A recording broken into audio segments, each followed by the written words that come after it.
Cool, so we're here with Selman, who just debuted his first collection for New York Fashion Week. How do you feel right now? I feel good. I still feel like it's debuting in the process, so I haven't let it sunk in. I actually haven't even seen all the models up on stage. Don't tell anybody. So after all these years of costume designing, why did now feel like the right time to do this? I don't know, I just felt like I have the momentum right now, and I also have something else that I want to say before I move on to the next design phase of my life or get new inspiration. And Rihanna's on tour, so I had a small break, and I was like, let's just do this. Let's get a mega team together and make it happen.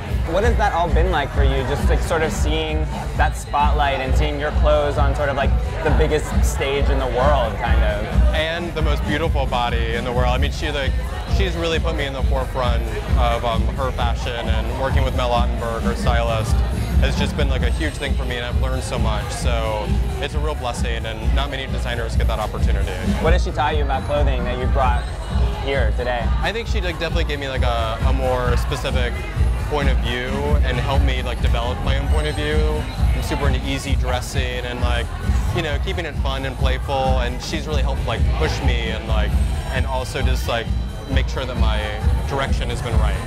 But it's a little different, right? I mean, you're making a bra and underwear with pineapples on it compared to making clothes for actual women. How does that differ for you? Totally. I mean, you'd be surprised at how many women wanted that pineapple bra and underpants. But I definitely think about myself whenever I'm dressing too. That I take elements from how I dress and put it into a woman's style and how I would want my female to be dressed, and then kind of mix it with a fantasy woman.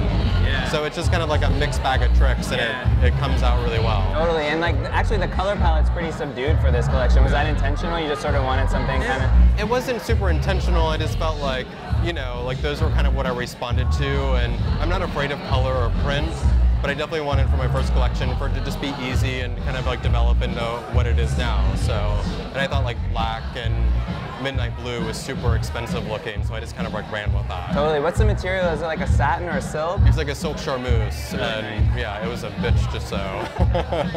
Who's the woman that's going to be wearing this? Who's the woman in your head? I think it's going to pander to a lot of different women.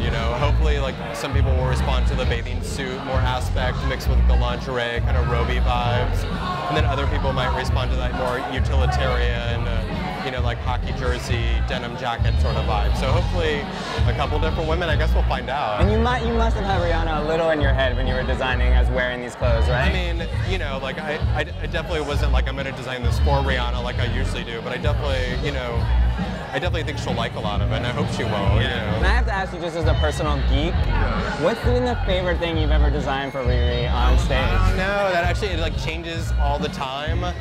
But I will say that I really like that white mesh outfit that she wore in London. It was supposed to be a stage outfit, and it was so cool that she just threw it on and walked out in the street. So that I really respond to. And what are you going to give her from this collection? What piece? Anything she wants. Anything she wants, the whole thing? She can have anything she wants. All right, cool.